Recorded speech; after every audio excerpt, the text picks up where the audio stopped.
संस्कार पाहिजे. तुम्हाला सांगू मी 7 अभंग लिहिले ज्ञानोबारायांनी मदालसा नावाची. लेकराची टाळू भरली, त्याला नाव घातलं, त्याला सजवलं आणि पाळण्यामध्ये टाकलं. जवानीतली माय वाकून पाळण्यातल्या लेकराच्या गालावर गाल टेकवते आणि मग काय येते. आईचा गाल लेकराच्या गालाला चिकटल्याबरोबर तिला दरदरून पाहणं येतो. हे माय झाल्याशिवाय कळत नसते. ज्ञानोबारायांनी लिहून ठेवले महाराज. आणि लेकराचं गोंड्याच रूप पाहून त्या लेकराला आई उपदेश करते.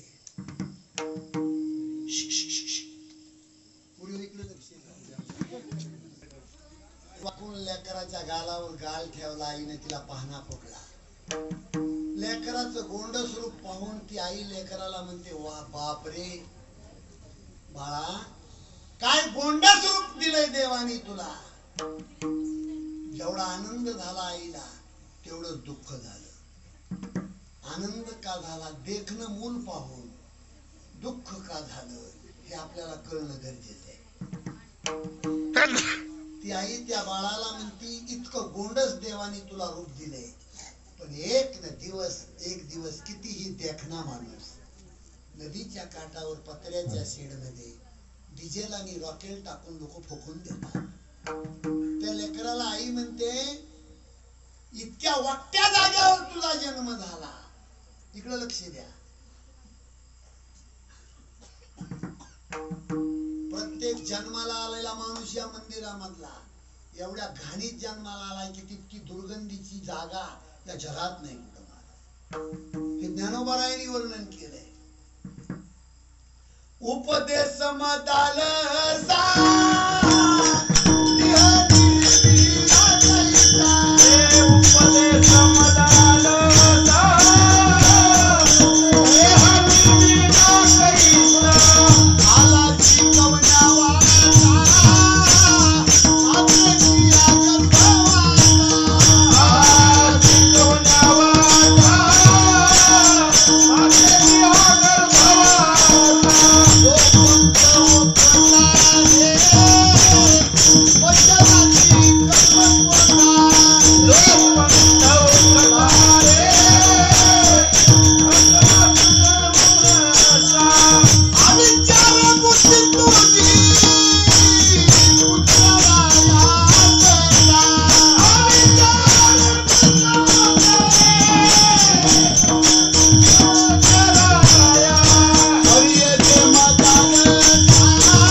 हे शिकवणारी आई.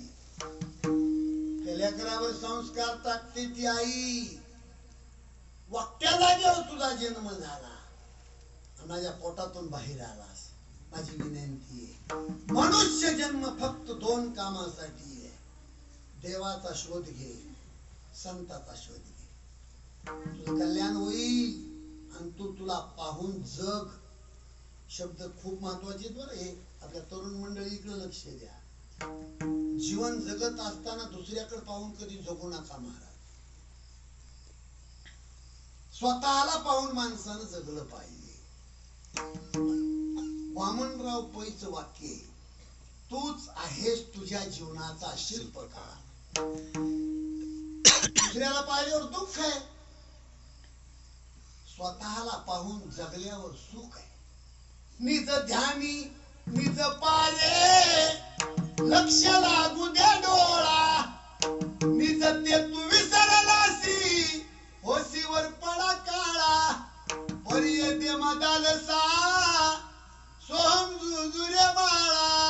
हे भगवान बाबाला आईने शिकवलं महाराज. माझ्या बोलण्याकडे लक्ष आहे का तुमचं? सावर गावात पाटील तू बाजी कौतिका मातेला भगवान बाबा पुत्र जन्माला जैसा सूर्याचा प्रकाश पडला जो बाळा रे जैसा सूर्याचा प्रकाश पडला जो बाळा रे शके 1818 वर्षात कृष्ण पंचमी श्रावण मासात तिसरा सोमवार बाई दरीत तिच्या उदरी अवतरले संत जो बाळा रे तिच्या उदरी अवतरले संत जो बाळा रे गुडिया तोरणे लावी ती द्वारी मंगल वाद्यात वाजे तुतारी वाटी ती साखर पान सुद्धा वाजवा बाबा एकटा तेथे धावती नर या नारी जो बाळा रे तेथे धावती नर या नारी जो बाळा रे नाहू घाली ती माता बाळाला हिरवी साडी चोळी बाईला वाटी ती सुंठ वडा सर्वाला फुल दीपक हिरा जन्मला जो बाळा रे फुल दीपक हिरा जन्मला जो बाळा रे फुल दीपक बाबा 12व्या दिवशी बारसे केले दान धर्म बाहेर झाले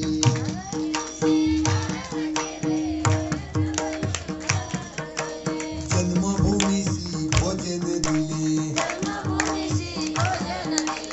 आबाजी आईसे नाव ठेविले जो बाळा रे आबाजी आईसे वाजवा मावळ्या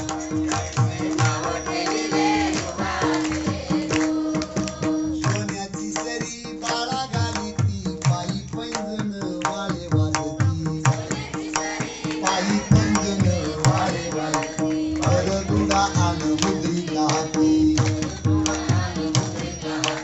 अंगी जरीची रेशमी झळकती जो बाळा रे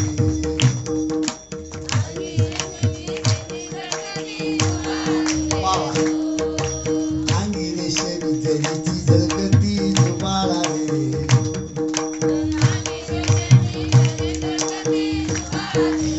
पाळ घातले रंगीत पाळण्यात चांदव्याला रागू चिमण्या शोभत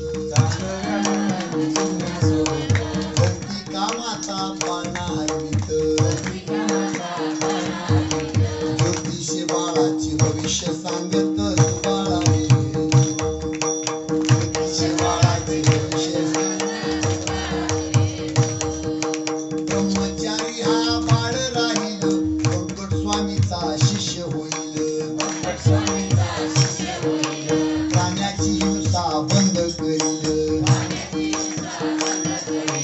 दोन्ही कुळासह जग उद्धरील जो बाळा रे दोन्ही कुळासह जग उद्धरील जो बाळा रे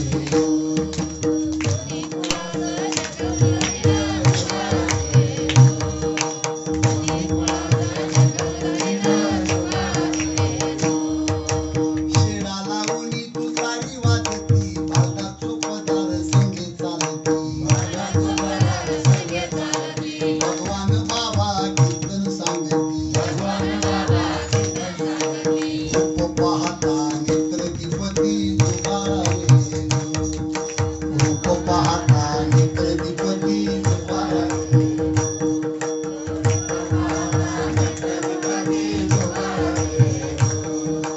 राजयोगी हा बाळ होईल भगवान गड नवा बांधिल कीर्तीचा झेंडा अमर राहील उद्धव महाराज त्याचा पाळणा गाईल जो बाळा रे उद्धव महाराज त्याचा पाळणा गाईल जो बाळा रे उद्धव महाराज त्याचा पाळणा गाईल जो बाळा रे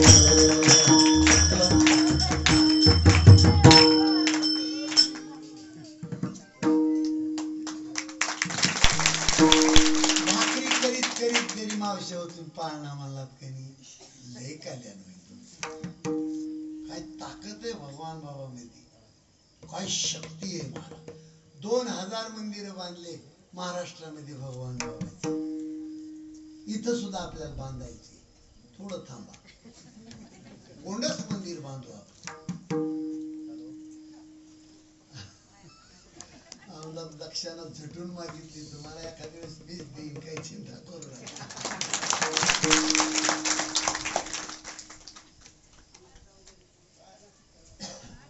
17-18 वर्षाच्या पूर्वी पाऊस आला काय मावशी, बाहेरून मध्ये आली. विठाला विठाला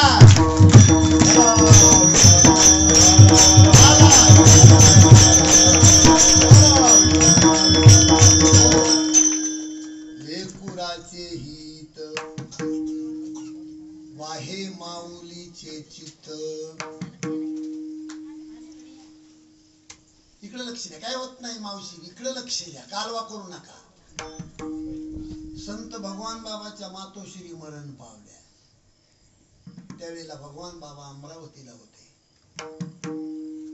आईच्या अंतविधीला बाबा हजर नव्हते. महाराज काय दुर्दैव आहे. या आईने या जगाला हिरा जन्माला घातला, त्या आईच्या अंतविधीला बाबा नाही. सावरगावच्या पूर्वेला संत भगवान बाबाच्या आईची चित्ता रचली, त्याच्यावर आईचे प्रेत ठेवलं. पण कुणीतरी पाहिले, थांबा थांबा, वामन भाऊ आले, थांबा. गहिनीनाथ गडावरून वामन भाऊ बैलगाडीमध्ये बसून आले होते. बांधाच्या खाली गाडी उभी केली आणि कानापर्यंत मिशा. वामन भाऊ म्हणजे झोप नाही. डोक्याचा पटका बगला, धापा देता आले. 16 वर्ष झालं जागराचं कीर्तन तिथं करतोय मी बाबाच्या पुण्यतिथीला. आजही हे सांगणारी माणसं जिवंत आहेत. आजही हे कुठं वाचलेलं नाही सांगत मी, जिवंत अनुभव आहे. भाऊ पळत आले. संत भगवान बाबाची कौतिका मातेच्या पोटावरची लाकडं भाऊला ढकलून दिली आणि हे मस्तक कौतिका मातेच्या पोटावर टेकवलं आणि इतके भाऊ रडले. आई, हे तुझं पोट नाही, हे विश्व मंदिर आहे. या जगाच्या उद्धारासाठी या तुझ्या खुशीमध्ये हिरा जन्माला आलास, तुझे उपकार कशाने फेडावा असं सांगितलं जात आहे की संत वामन भाऊ द्वंद्वात जिंदगीत रडले. भगवान बाबा पुण्याच्या दवाखान्यात मरण पावले, पण गडावर आल्यावर भाऊला कळालं बाबा गेले. आता सध्या म्हातारी जिवंत आहे, ती समोर घडलेलं. सुरत्या मोत्या बैलाची गाडी झोपली भाऊनी स्वतः, आणि बैलाच्या पाठीवर डोका आपटो आपटो रडले, हे मोत्या, हे सुरत्या, माझा वाघ गेला, माझा काळजाचा घड गेला. माझ्या भगवान बाबाला मला पाहण्यासाठी लवकर घेऊन ला. मूर्ख लोक त्यांचा अंतविधी करतील. तेव्हा भाऊ रडले आणि बाबाची आई गेली तेव्हा रडले. कशामुळे सांगतो, सूर्य नारायण जिवंत आहे तोपर्यंत संत भगवान बाबाची कीर्ती जिवंत आहे. ही या खुशीची ताकद आहे. जगद्गुरु तुकाराम महाराजांनी संताला मोठं करण्यासाठी आईचा दृष्टांत दिलाय. पहिलं चरण पोराचे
सीता आणि त्या कावळ्याला लक्ष्मी म्हणली.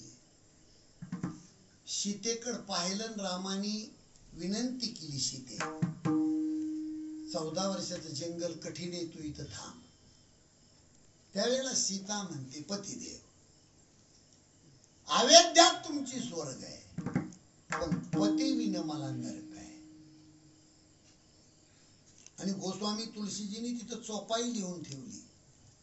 जिय बिन दिह नदी बिन बारी, वैष्णवनाथ पुरुष बिन नारी. जिय बिन दिह नदी बिन बारी, वैष्णवनाथ पुरुष बिन नारी.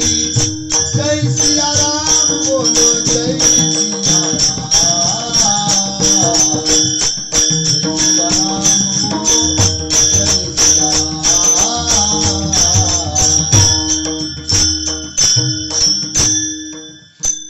सीता माता आपल्या पतीला म्हणते 7 फूट उंचीचा माणूस आहे, पण माणसामध्ये प्राण नाही.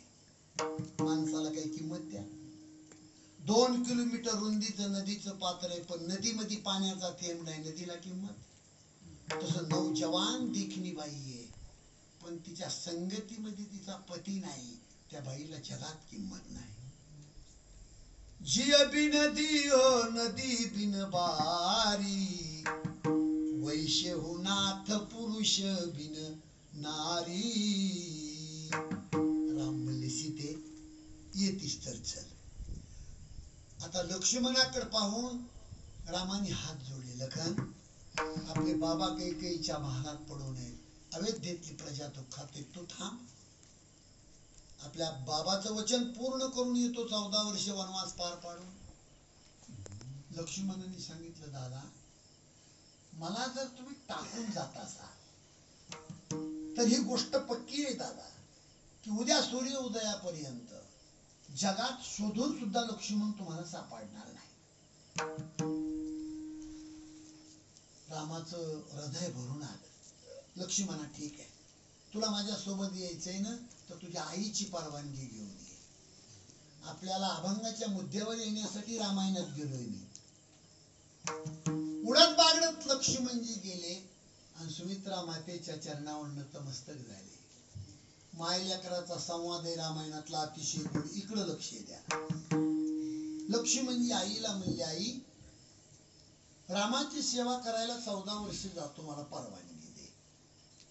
लक्ष्मणाची आई म्हणते लक्ष्मणा मला असं वाटतंय की माझं सगळं दूध तू पेला नसावास. एखाद्या वेळेस तरी माझ्या गैरहजेरीमध्ये तुला कैकेयीने दुधाचा घोट पाजला असावा, म्हणून हे विचारण्याची दुर्बुद्धी सुचली. मूर्ख आहेस तू. आई असं का बोलते ग तू?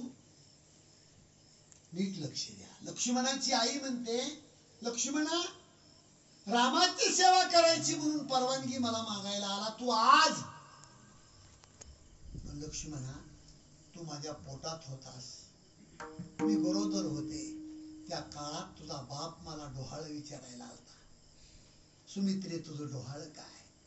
त्या काळात तुझ्या बापाला मी लखन मागितलं की माझ्या कुशीमध्ये जन्म घेणार बाळ रामाची देवाची सेवा करणारा असावं, हेच माझं डोहाळ आहे. त्या काळामध्ये मी मागणं मागितलंय की माझ्या पोटात जन्म घेणारा मुलगा देवाची सेवा करणारा असावा. त्या काळात मागितलेलं तू आज मागतो? मूर्ख आहेस तू.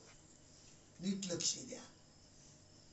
लक्ष्मणाला आई म्हणते रामाची सेवा करायला 14 वर्षे जा, पण माझी शपथ आहे तुला 14 वर्षाच्या काळात स्वप्नात सुद्धा रामाबद्दल भेद तुझ्या मनात आणू नको. खाली मान घातली, ढसा ढसा रडली लक्ष्मणजी. आई मला खरं सांग, स्वप्नात भेद येऊ नये असं जर तुला वाटत असत तर आई स्वप्न कधी पडतं का? बाळा स्वप्न झोपल्यावर पडतं माणसाला. आई तुझ्या पायाची शपथ वाहतो 14 वर्ष झोपणार नाही तर स्वप्न कसं पडत? स्वप्न नाही पडलं तर स्वप्नातला भेद कसा तयार होईल? आईच्या पायाला हात लावून 3 गोष्टीचा त्याग केला. झोपीचा त्याग, जेवणाचा त्याग आणि पत्नीचा त्याग. आणि वाकून आईचं दर्शन घेतलं. लक्ष्मणाच्या पाठीवर थाप मारली आणि सुमित्रा माता म्हणते, बस आज माझं पोट पवित्र झालं. म्हणून लक्षात ठेवा, जननी जने तो भक्त जने दाता या शूर नाही तो जननी वांज भली क्या खोते होण. आपण घरचे माणसं आहेत, बाहेरचे नाही. घरचा महाराज आहे, कीर्तन घरचं आहे. संसार सुखी कुणाचा? माझा प्रश्न आहे तुमच्या समोर, कुणाचा सुखी संसार?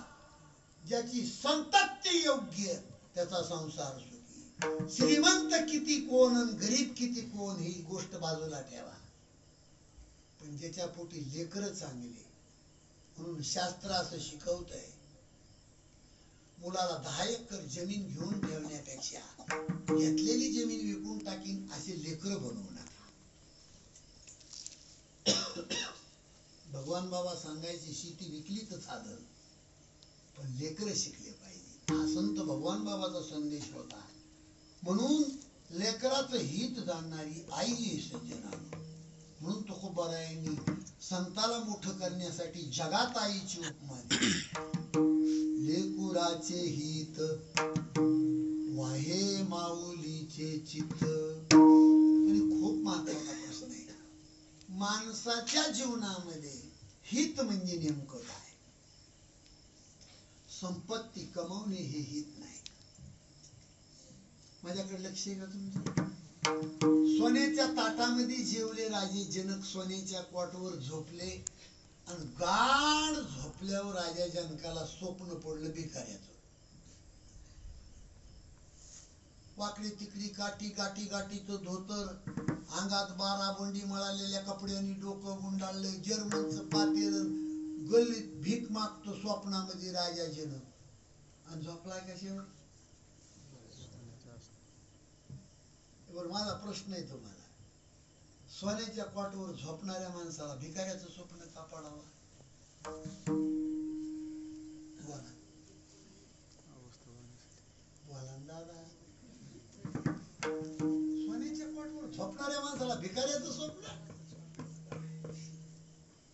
त्याचं एकच उत्तर आहे, कितीही मिळालं तरी मिळालं असं वाटत नाही, त्याच्या इतका भिकारी जगात नाही माणूस. हेच उत्तर आहे. आहे त्याच्यात समाधान मानतोय, भगवंताचं भजन करतोय, त्याच्या इतका श्रीमंत माणूस जगात नाही.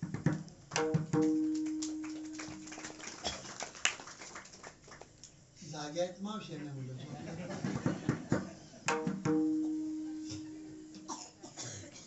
महाराज रडत तुटला राजा, पण स्वप्न होतं, डोळ्याला पाणी बी नाही.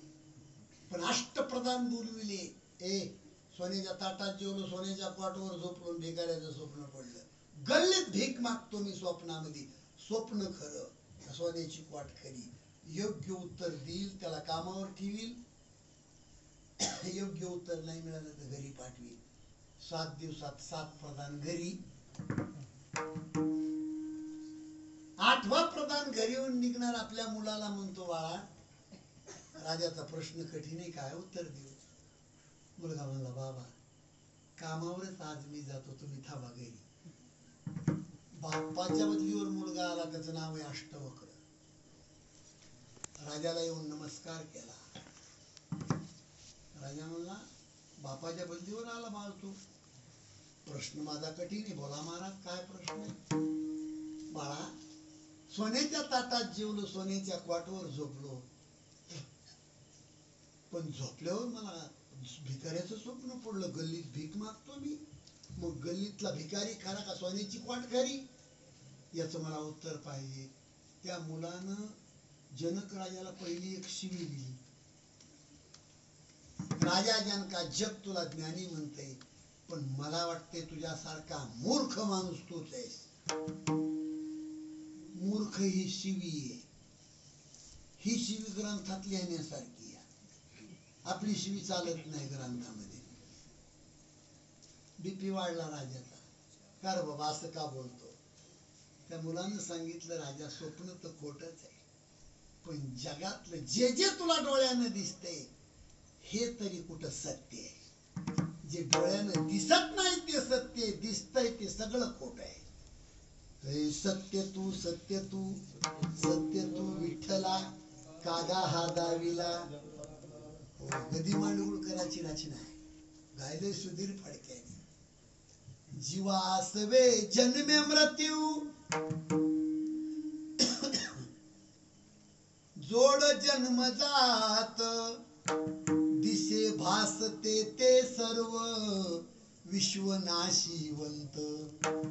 काय शोक करीसी वेड्या स्वप्नीच्या फळाचा, पराधीन आहे जगती पुत्र मानवाचा. दोष ना कुणाचा. खोटं सगळं हे संसार.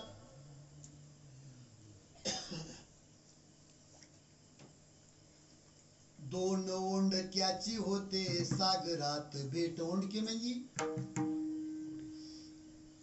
म्हणजे तुम्ही लाकडाची समजली, पण लाकडाचे नाही, नवरा बायकोला ओंडक्याची उपमा दिली आहे. लग्नाच्या आधी तुमचा बायकोचा परिचय होता का? त्याच्यात उचका उचकी केलेला थोडाच आहे कुणी.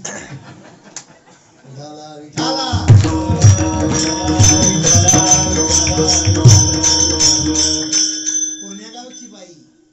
ए पिंटू दादा, लग्न झालं? मी आलतो तेव्हा झालं नव्हतं. बाई कोण्या गावची बाई तुमची? प्रत्येकाचं सांगतोय. तुम्ही कुठले? पण परमेश्वराचा उपकार आहे. हरेक माणसाला गोंडस बायको दिली, पण बाईला बी गोंडस नवरा दिला. बाई आनंद असतो घरामध्ये नवरा बायकोचा, पण शहाण्या नवरा बायकोनं भानामध्ये जगावा. भानामध्ये जगलं पाहिजे. एक दिवस असा येणार म्हणजे येणार, कितीही देखणी बायको असू द्या, ती आपली सोडचिठ्ठी घेऊन जग सोडणार. कितीही देखण्या बाईचा नवरा असू द्या, एक दिवस बाईला सोडून जग सोडणार. त्याचं वर्णन केलंय.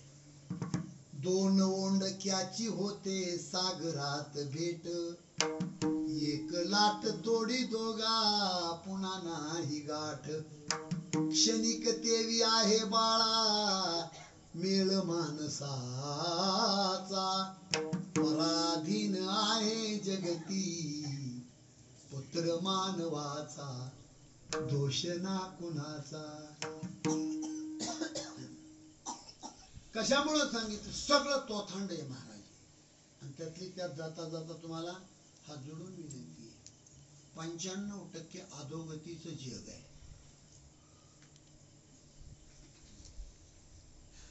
लोक म्हणते जमाना सुधारला, कारण जीवन जगण्यासाठी अनेक साधन उपलब्ध झाले. पण लक्षात ठेवा, जेवढे साधन उपलब्ध झाले तेवढं माणसाचं आयुष्य घटलं. 100 वर्षाच्या नंतर मरणारा माणूस 60व्या वर्षी मरतोय. 40% जमाना रिवर्स आहे. मला वाटतं ऐकू येत नाही का तुम्हाला? 4 पायल्या दळण जाणारी बाई, वाघासारखी जुन्या काळातली बाई, गुंडीभर तर घाम जात होता तिच्या अंगातून. तिला कसली बीपी शुगर? अधोगतीचा काळ आहे, लक्षात ठेवा. आता काय बाया दाबनावनी हातापायाच्या जन्माला. काय महाराज माणसं. मी दिसतोय कसा तुम्हाला? मी दिसतोय कसा? माझी माय कशी असेल? हो न पोराय, हसू नका तुम्ही. जमाना महाराज. कुठल्याही शाळेमध्ये मास्तर लेकराला आई वडिलाच्या पाया पडून असं कधी शिकवतो का? कुठलाही मास्तर लेकराला म्हणत नाही देवाचं दर्शन करून ये. इंजिनिअरिंग डॉक्टर होणाऱ्या जेवढ्या मुली, तेवढ्या मुलीच्या कपाळाला गंध नाही. आज मुसलमानाची पोरगी का हिंदूची ओळखायची कुणी? संस्कृतीचा सत्यानाश आहे. जेवढं शिक्षण चालू आहे ते शिक्षण आपल्याला संपवणार आहे.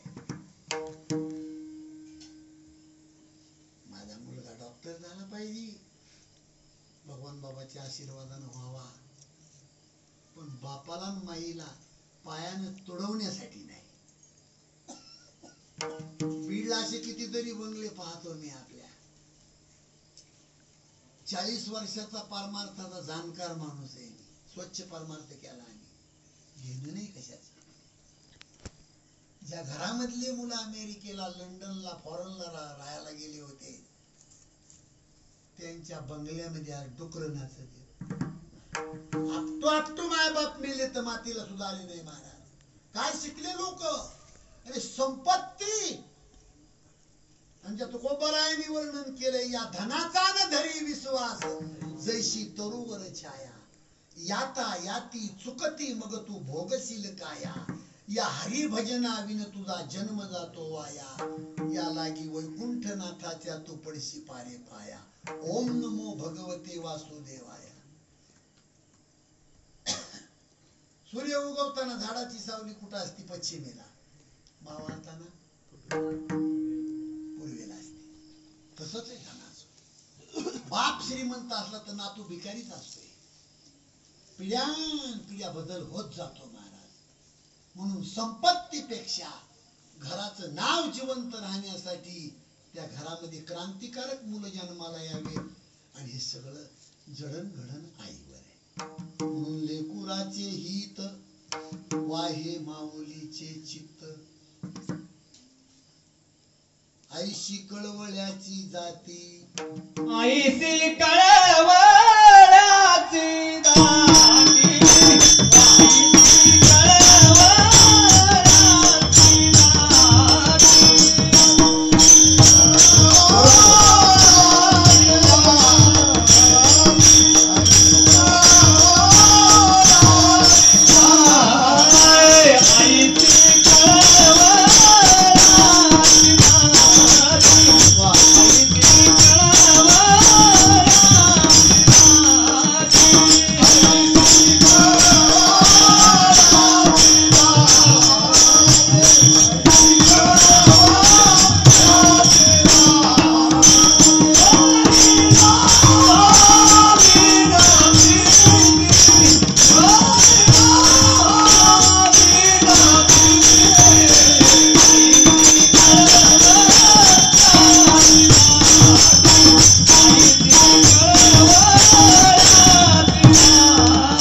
दोन रात्री 2 दिवस निघून गेले. बाईचं बाळंतपण व्यवस्थित होत नाही.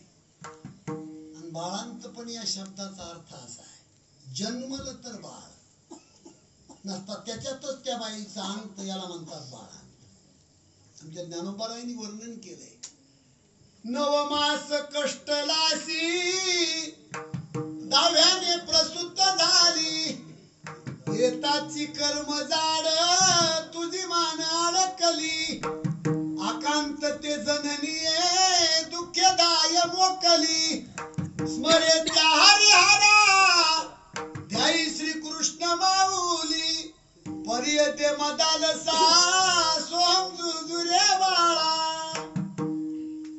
गर्भीची यातना रे पुत्रा ऐका पुलकानी, येता जाता येणे पंथे सांगती नाही रे कोणी, अहंभाव प्रपंच हा पुत्र सांडीरे दोन्ही 84 जीव येऊनी प्रवर्तले न तक्षणी परियते मदालसा सोमजुजुरे बाळा 2 रात्री 2 दिवस बाईचं बाळांपण होत नाही. बाळ आडवं बसलंय. त्या बाईच्या मालकाला डॉक्टरनं बोलवलं.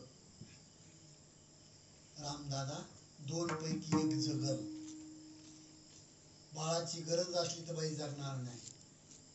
बाई जगावी असं वाटत असेल तर बाळाचे तुकडे तुकडे करून बाजूला फेकतो. वेळ कमी आहे. त्यावेळेला त्या बाईचा मालक म्हणतो डॉक्टर साहेब 10,000 रुपये मी एक्स्ट्रा देतो. होता होईल तेवढं लवकर माझी पत्नी सुरक्षित ठेवा. बाळाचे तुकडे तुकडे करून फेकून द्या.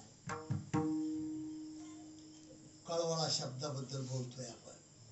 पण त्याही वेळेला त्या माऊली जवळ त्या स्त्री जवळ डॉक्टर गेले आणि हृदय भरून आलं डॉक्टरचं.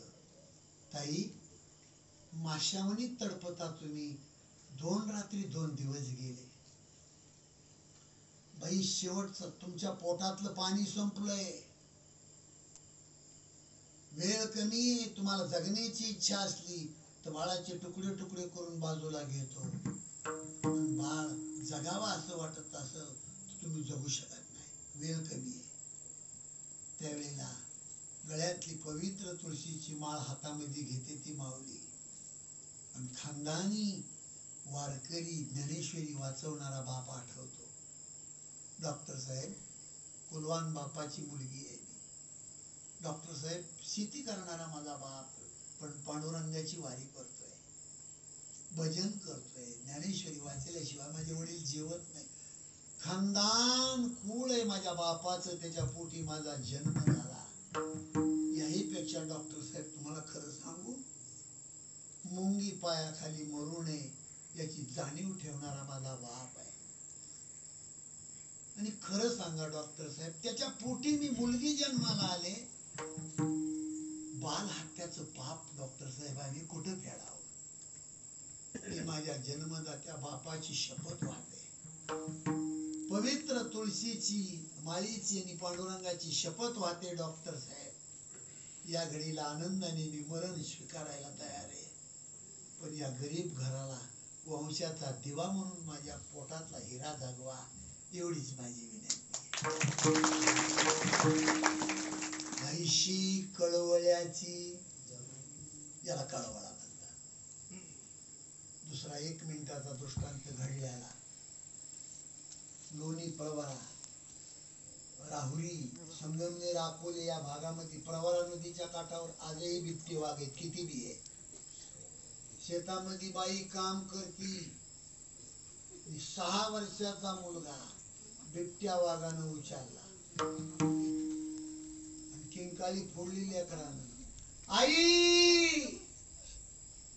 शेतात काम करणाऱ्या बाईनं वळून पाहिलं. वाघाच्या तोंडामध्ये वाघ. धावली वाघावर बाई आणि वाघाच्या तोंडातलं वाळ पकडलं. लेकराच्या मांड्या आईच्या हातात मान वाघाच्या तोंडात. मी असं विचारतो वाघापासून बाई दूर केली पण लेकरासहित आई सहित वाघानं डोंगराच्या दरीत नेलं आणि तिथे गेल्यावर वाघाने हसाडा मारला. कवळ्या मानाचं लेकरू काळ पण मान मोडली. रक्ताच्या चिळकांड्या लागल्या आणि त्या लेकराचं प्रेत मांडीवर घेऊन डोंगराच्या दरीत आई रडते. 10 फुटावर वाघ बसतो महाराज. लेकराचं प्रेत मांडीवर घेऊन रडणाऱ्या माईचा चेहरा वाघ पाहतो आणि वाघ सुद्धा रडतो. वाघ हुंबरू हुंबरू रडतो असं समजू नका की जनावराला अक्कल नाही. माणसापेक्षा जास्त आहे. हुंबरू हुंबरू वाघ रडतो. त्या आईची लेकराची परिस्थिती पाहून वाघ मनात म्हणतो अरे वाघाला भेट नाही बाई. एवढं लेकरावर आईचं प्रेम असतं हे मला कळलं असतं तर या बाईचं बाळ मी मारलं नसतं म्हणून वाघ रडतो. गावात कळतं त्या मुलाच्या बापाला उचलत नाही एवढा दगड घेऊन येतो पोराचा बाप वाघाकड. 200 फुटाहून दगड घेऊन येणारा माणूस वाघानं पाहिला आणि वाघ उठला जाग्यावर, पायानं माती उकरली आणि डारकाळी पुरली. दगड फेकून दिला, बापानं गाव गाठला. पण 10 फुटावरची माय उठत, आईशी कळवळ्याची जाती करी लाभाविन प्रीती विठाला विठाला.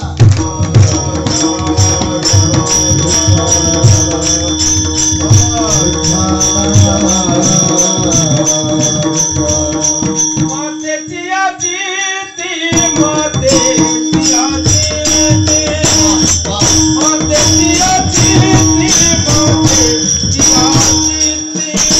मातेची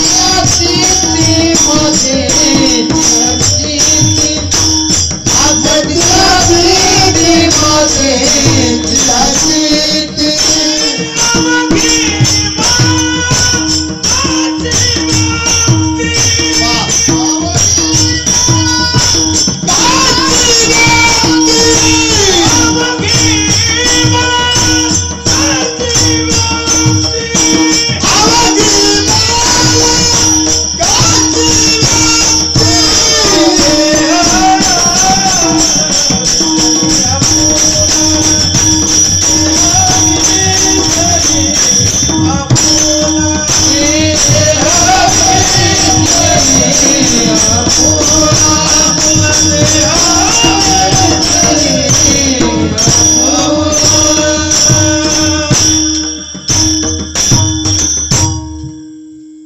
मरेपर्यंत प्रत्येक आईच्या चित्तामध्ये फक्त लेकराचं हित आहे. तसंच हे साधूचं जीवन महाराज. संत भगवान बाबाच्या इतिहासातला जिवंत दृष्टांत आहे. आपल्या उडवणी तालुक्यामध्ये 172 एकर शेती राजा हरिश्चंद्र पिंपरी संस्थान बाबाचं. महाशिवरात्रीच्या पर्व काळावर भगवान गडावरून बाबा दिंडी घेऊन पायी राजा हरिश्चंद्र पिंपरीला त्या काळात येत होते. आणि बाबाचं निहिरीचं जेवण बीडच्या पूर्वेला नागापूर नावाचं माळी समाजाचं गाव आहे. 200 एकर शेतीचा मालक देवराव पाटील. ठराविक प्रत्येक वर्षी त्यांच्या घरी बाबाचं जेवण. जिवंत घडलेला दृष्टांत. उद्या सकाळी त्या गावात जाऊन चौकशी करा.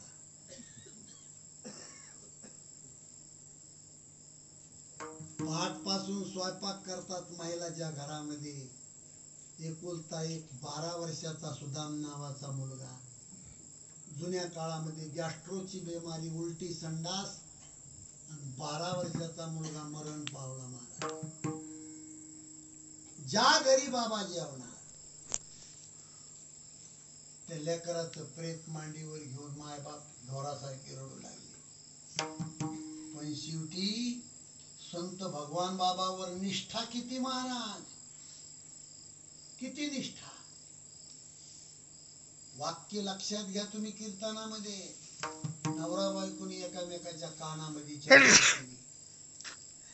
नवरा म्हणतो बायकोला, गे संत भगवान बाबा आपल्या घरी जेवायला यायचे. देवानी दिलं, देवानी नेलं. ती गोष्ट उमऱ्याच्या बाहेर गेली तर आज संत एवढा मोठा महात्मा आपल्या घराला अंतर. महाराज नवरा बायकोनी कपड्यामध्ये लेकराचं प्रेत गुंडाळलं. एकीकून बायकोनी एकीकून नवरा ते प्रेत उचललं आणि पाठीमाग रूम मध्ये नेऊन ठेवलं. काय निष्ठा असेल महाराज. ठरल्याप्रमाणे भगवान बाबा आले. 50 माणसाचा लवाजमाती जेवायला पवळत बसली. वाढता वाढता त्या बाईचा चेहरा पाहिला. संताचं जीवन सांगायची काय गरज आहे. चेहरा पाहिल्याबरोबर बाबा म्हणले, आई ते गोरगोमट तुझं बाळ मध्ये मध्ये फिरत असते, कुठे तुझं लेकरू. पण आईला दम निघालो महाराज.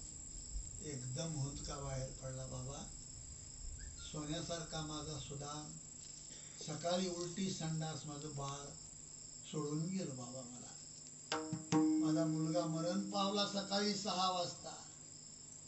बाबा तुम्ही माझ्या घरी जेवणार नाही म्हणून ही गोष्ट आम्ही नवरा बायकोनी दाबून ठेवली. उंबऱ्याच्या बाहेर याचा आवाज जाऊ दिला नाही. माझ्या लेकराचे प्रेत बाबा घरामध्ये कपड्यात गुंडाळून ठेवले. संत भगवान बाबाचं हृदय भरून आलं, डोळे डबडबले. ताटाजवळ पाण्याचा तांब्या होता, तो बाबाने उचलला. बाई घर उघड.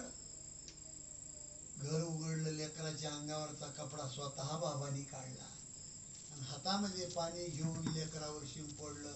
उठ सुदाम. किती वेळ झोपतो रे बाबा, उठ. झोपेतून माणूस उठावा. असा 12 वर्षाचा मुलगा मेलेला जिवंत झाला. संत भगवान बाबाच्या चरणावर. आईशी कळवळ्याची. ज्या घरी अन्न खातोय त्या घरी यम येतोय. संताची ताकद आहे महाराज. म्हणून संताला मोठं बनवण्यासाठी जगामध्ये तुकोबारायांनी आईचे दृष्टांत दिले. एवढंच नाही, पोटी भार वाहे त्याचे सर्व स्वहित साहे. आईशी कळवळ्याची जाती करीला भाविन प्रीती. विठोबा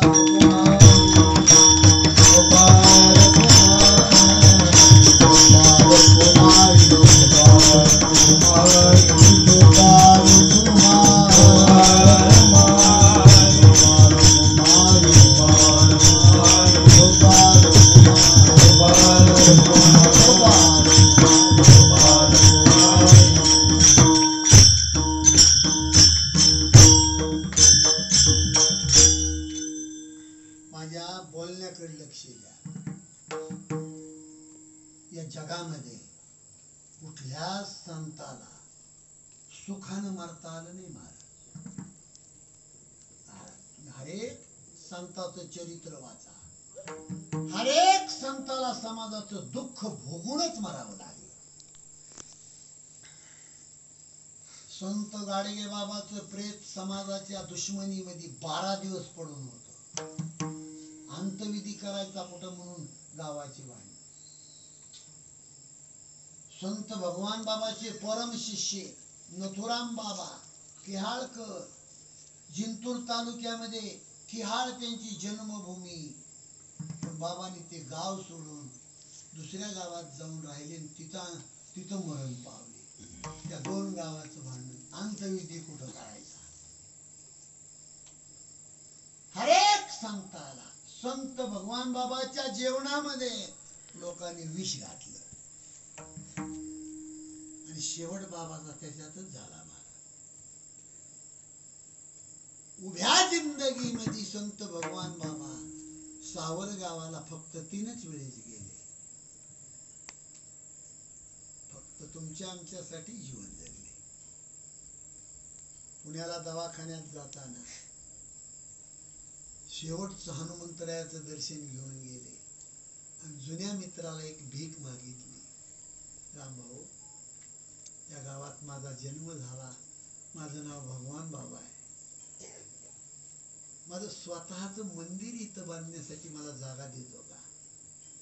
त्या मित्रानं रडून रडून जागा दिली बाबाचं मंदिर बांधायला. तिथून बाबा तांग्यात बसून नगरला गेले. नगरहून पुण्याला गेले, ती मरणच पावले. तब्येत खराब झाली होती. लोकांनी जेवणात विष घातलं होतं. संताचा त्रासच साधूला भोगावा लागला.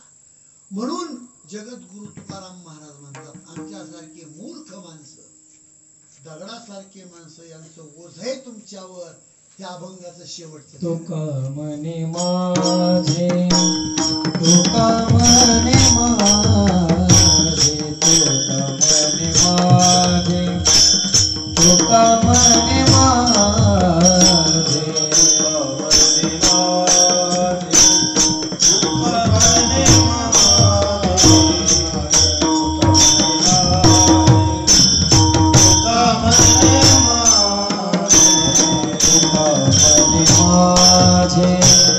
तुका मने माझे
या जगामध्ये 5 वस्तू जिवंत ठेवण्यासाठी संतांचं जीवन आहे. वाढावया सुख भक्ती भाव धर्म कुळाचारी नाम विठोबाचे. प्रत्येक गावामध्ये अनेक कार्यामध्ये माणसाचे तुकडे तुकडे करण्यासाठी स्पीकर लावलं जातं, मंडप लावला जातो, त्याच्यातून समाज अधोगतीला जातो. पण संत भगवान बाबांनी हे महाराष्ट्रामध्ये जिवंत कार्य केलेले. ज्ञानोबा तुकोबांनी की कितीही बिघडलेली माणसं एकत्रित येऊन एका आईच्या लेकराप्रमाणे जगावं, स्वतःची ओळख व्हावी. धर्म कशाला म्हणतात, भक्ती कशाला म्हणतात, भाव कशाला म्हणतात, सुख कशाला म्हणतात. तुम्हाला माझी विनंती आहे, तुमच्या घरी पैसे किती हे महत्वाचं नाही, तुमच्या घरामध्ये समाधान किती हे महत्वाचं. लाख एखादा माणूस पैसे कमवत असत, पण मुलगा सून जर तोंड बघत नसल तर ते दरिद्री घर आहे ना.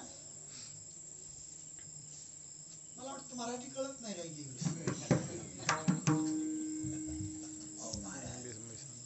साधं घर असू द्या, पण मुलगा जर म्हाताऱ्या गरीब बापाला ताटाजवळ घेऊन जेवत असेल तर याच्या इतका आनंद नाही तुमच्या घरामध्ये. हे शिकवण देणारी क्रांती म्हणजे सत्ता. त्याच्यासाठी सत्ता आहे. आणि तुम्हाला जाता जाता सांगतो, 2 गोष्टींनी माणसं मोठे होतात, मेहनत आणि प्रारब्ध. हे 2 ज्या वेळेला हातामध्ये हात घालतात त्यावेळेला माणूस मोठा होतो. आता मला सांगा तुम्ही, मेहनत तुमच्या आमच्या हातात आहे, प्रारब्ध जागे नाहीत वाटतं तुम्ही. मोठं होण्यासाठी या दोन गोष्टीची गरज आहे, मेहनत आणि प्रारब्ध. मेहनत आपल्या हातात आहे, प्रारब्ध आपल्या हातात नाही असं तुमचं मत आहे. पण विनंती माझी तुम्हाला, प्रारब्ध सुद्धा योग्य दिशेनं चालावं असं वाटत असेल तर माणसाची नियत साफ पाहिजे. ज्या माणसाची नियत साफ आहे, तत्वनिष्ठ माणूस आहे, त्या माणसाला मंदिरात येऊन देवाच्या समोर झुकण्याची आयुष्यात गरज नाही. सकाळी अष्टगंधाचा पटा वाढायचा आणि देवाला येऊन म्हणायचं, देवा माझं भलं कर. निरांजी मला खोटं बोलायचं का? अरे वाघ.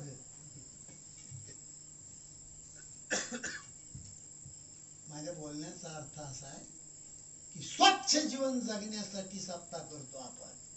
उभ्या जिंदगीमध्ये माणसाने खोटं बोलण्यासाठी आपली वाचा सुद्धा वाटली नाही पाहिजे. आणि गोष्ट लक्षात ठेवा, सध्याच्या काळामध्ये खोटं बोलणाऱ्या माणसाला किंमत आहे. खऱ्या माणसाला त्रास आहे, पण लक्षात ठेवा, विजय खऱ्याचाच असतोय, खोट्याचा कधीच नाही.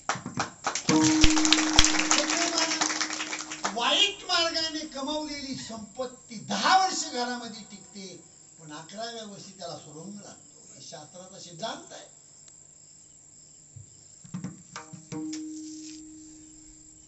म्हणून कष्टानं कमावलेलं हे कष्टाविन फळ ना मिळते.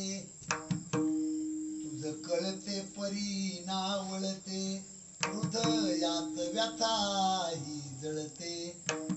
जाओ लांडून या सरिता सागरा, सोडी सोन्याचा पिंजरा. आकाशी झेप गेरे पाखरा. लक्षात ठेवा, कीर्तनामध्ये गुजरात मध्ये रेल्वे स्टेशन वरती दगड मांडून जर्मनच्या पातेल्यामध्ये बाईने चहा करायचा आणि तो चहा रेल्वे मध्ये एका मुलानं विकायचा. तो मुलगा भारताचा पंतप्रधान आहे. काय करू शकत नाही माणूस. बीड जिल्ह्यामध्ये ढोक महाराजांना पहिलं मी आणले, 35 वर्षाच्या पूर्वीची गोष्ट आहे. मी येडा माणूस, थोडा एवढा शहाणा नाही. ढोक महाराज सफारी गाडीमध्ये बसते, आपण आईचं दूध नाही पेलो, काही न शिकता सफारी मध्ये बसून फिरतोय. आज आपण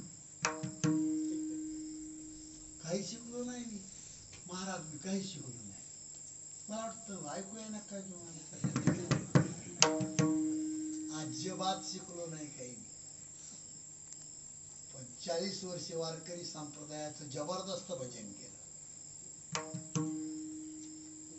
भयानक पाठा केला, भजन केलं आणि ते कामाला. नाहीतर आळंदी इकडे जाऊन काय शिक्षण झालं का आमचं? अंगापिंडात जरा बरे, दिसायला बरे.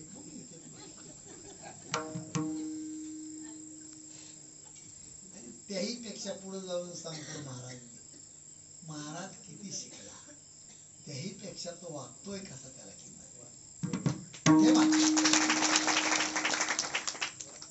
लाख शब्द फोडून खाता असेल पण वळण घाण असेल तर काय त्या महाराजाला मीठ लावून चाटावा. याचा अर्थ मी लय शहाण्याने लोकांना नावं ठेवतोय असं नाही. क्षमा मागून बोलतो. 6 महिने ऊस तोडलेला माणूस आहे त्या जुन्या काळामध्ये. 6 महिने ऊस तोड, 1100 दिवस लहानपणी मी मुंबईला गटार फोडलं. हे मी सांगतो का तुम्हाला की गरिबी कोणत्याच माणसाने विसरू नये. माझ्या आईनं माझ्या बापाने एका लुगड्यावर धोत्रावर ऊस तोड. आता तुमच्या वडिलांनी मला सांगितलं येत आहे विठ्ठल भाऊ पुढे गेले ते पलीकडे बांधाच्या पलीकडे बसायचं. माणूस ज्या वेळेला गरिबीतलं वाक्य तोंडातून बाहेर काढतो, लक्षात ठेवा, त्याला त्याचं हृदय भरून येत. कोणी जुने दोस्त आहेत तुम्ही आमची. नाका डोळ्यात गेले थोडा 5 वर्ष होतो 5. त्यांनी सांगितलं चालताना आता आम्हाला विठ्ठल भाऊ लयच तोडला म्हणजे महाराज एवढी गरिबी भोगणारा माणूस रात्रंदिवस तुम्हाला सांगतो गरिबी डोक्यात ठेवायची म्हणजे आपले रस्ते बिघडत नाही. ज्या माणसाला वाटतंय ना ज्या तरुण मुलाला वाटतंय माझ्या आईने एका लुगड्यावर ऊस तोडलाय तो माणूस टपरीवर जाऊन विमल तोंडात टाकतो का आणि टाकीत असेल तर किती हरामखोर. कवड्याला पुढे महाराज ती थोबाड सडले जरा शहाणं व्हा थोडं दाबून बोलतोय आपला महाराज आहे आपले माणसे माणसाने निर्व्यसनी जीवन जगावं सोन्यासारखं जीवन जगावं. भीतीच नाही जगात कुणाला महाराज भीतीच नाही जगात आपल्याला. भीती कुणाला मांड्या घाला थोडे 2 तास कीर्तन झालं 2 तास होऊन गेले बरोबर 2 मिनिटं कमी असताना 8:58 लाईना घेतला मी. भीती मेंढ्या माणसाला तुम्हाला मराठीतला शब्द कळतो का तेवढा शब्द जीवनातला वाजा करा भीती नाही कोणा. हे शिकवणारी जात आहे संतांची. म्हणून तुका म्हणे माझे तुम्हा संतावरी अतिशय समाधान वाटलं. जुन्या काळामध्ये इथं बाजरीच्या भाकरी हे खाऊन शब्द माझा गेला होता तो तुम्ही पूर्ण केला.